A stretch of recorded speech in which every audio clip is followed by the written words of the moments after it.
यह कहानी है एक चुड़ैल की जो एक व्यक्ति के पीछे ही पड़ गई थी।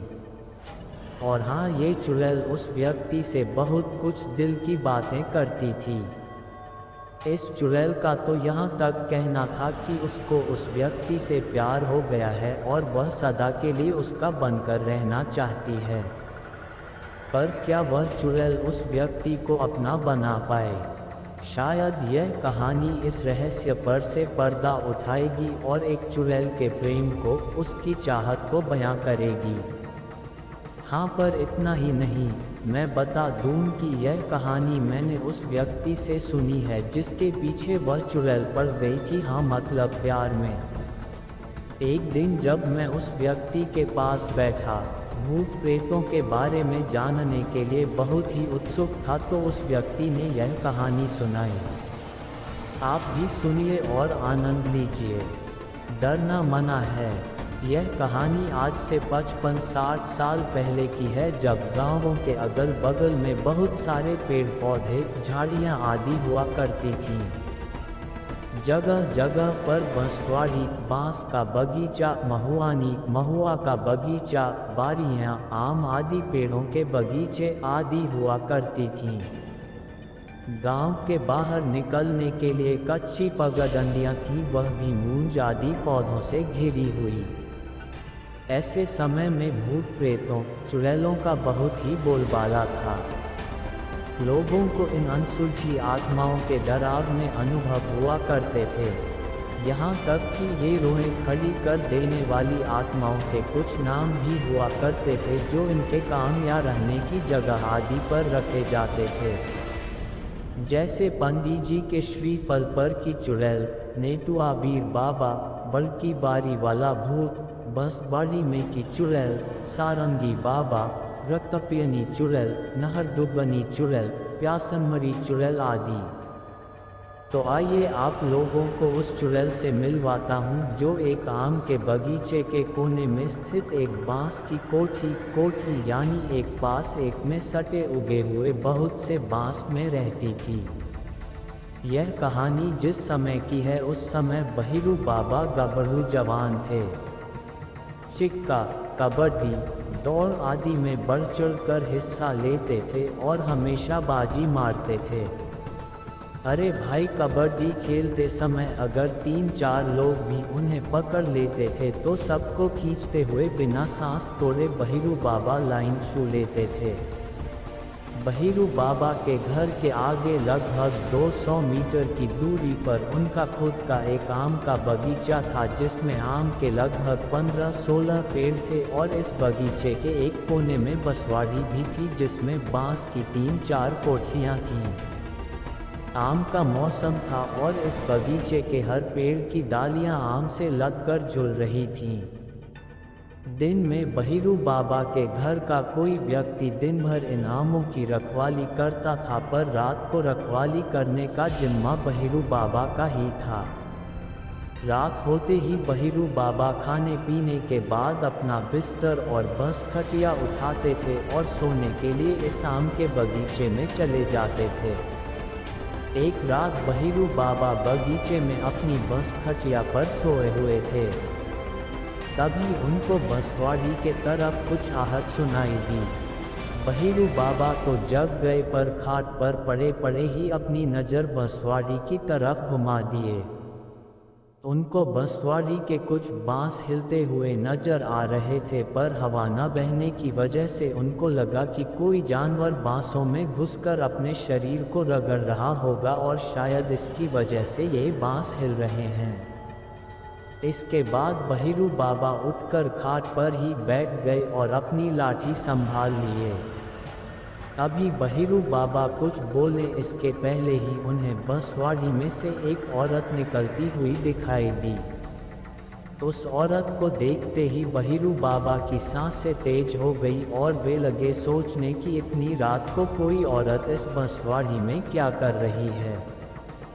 जरूर कुछ गड़बड़ है। अभी वे कुछ सोच ही रहे थे कि वह औरत उनके पास आकर कुछ दूरी पर खड़ी हो गई। बहिरू बाबा तो हक्का बक्का थे। उनके मुंह से आवाज़ भी नहीं निकल रही थी, पर कैसे भी हिम्मत करके उन्होंने पूछा कि तुम कौन हो और इतनी रात को यहाँ क्यों आई हो। बहिरू बाबा की बात सुनकर वह औरत बहुत जोर से डरावनी हंसी हंसी और बोली, औरत हूँ और इसी बंसवाड़ी में रहती हूँ। बहुत दिनों से मैं तुमको यहाँ सोते हुए देख रही हूँ और धीरे धीरे मुझे अब तुमसे प्यार हो गया है। मैं सदा तुम्हारी होकर रहना चाहती हूँ। बहिरू बाबा को अब यह समझते देर नहीं लगी कि यह तो वही चुड़ैल है जिसके बारे में लोग बताते हैं कि इस बगीचे में बहुत साल पहले घुमक्कड़ मदारी जादूगर परिवार आकर लगभग 3-4 महीने रहा था, और एक दिन कुछ लोगों ने उस मदारी परिवार की एक 10-11 साल की बालिका को इसी बंसवाड़ी में मरे पाया था, और मदारी परिवार वहां से अपना बोरिया बिस्तर लेकर नदारद था, और वही बालिका चुड़ैल बन गई थी क्योंकि उसकी हत्या गला दबाकर की गई थी। बहिरू बाबा अब धीरे धीरे अपने डर पर काबू पा चुके थे और उस चुड़ैल से बोले कि तुम ठहरी मरी हुई आत्मा और मैं जीता जागता। तुम बताओ मैं तुमको कैसे अपना सकता हूँ। बहिरू बाबा की बात सुनकर वह चुड़ैल थोड़ा गुस्से में बोली कि मैं कुछ नहीं जानती, अगर तुम मुझे ठुकराओगे तो मैं तुम्हें मार डालूंगी। तुम्हें हर हालत में मुझे अपनाना ही होगा। अब बहिरू बाबा कुछ बोले तो नहीं, पर धीरे धीरे हनुमान चालीसा पढ़ने लगे। वह चुड़ैल धीरे धीरे पीछे हटने लगी, पर बहिरू बाबा को चेतावनी भी देती गई कि हर हालत में उनको उसे अपनाना ही होगा। इस घटना के बाद तो बहिरू बाबा की नींद ही उड़ गई और वे अपनी बस खटिया उठाए घर चले गए। दूसरे दिन रात को बहिरू बाबा ने बगीचे में न सोने के लिए बहाना बनाया और घर के बाहर दरवाजे पर ही सो गए। अरे यह क्या, रात को उनकी अचानक नींद खुली तो वो क्या देखते हैं कि उनके साथ कुछ गड़बड़ हो गई है और कोई औरत उनके पास सोई हुई है। बहिरू बाबा फौरन जग गए और उस औरत से लगे पूछने की कौन हो तुम।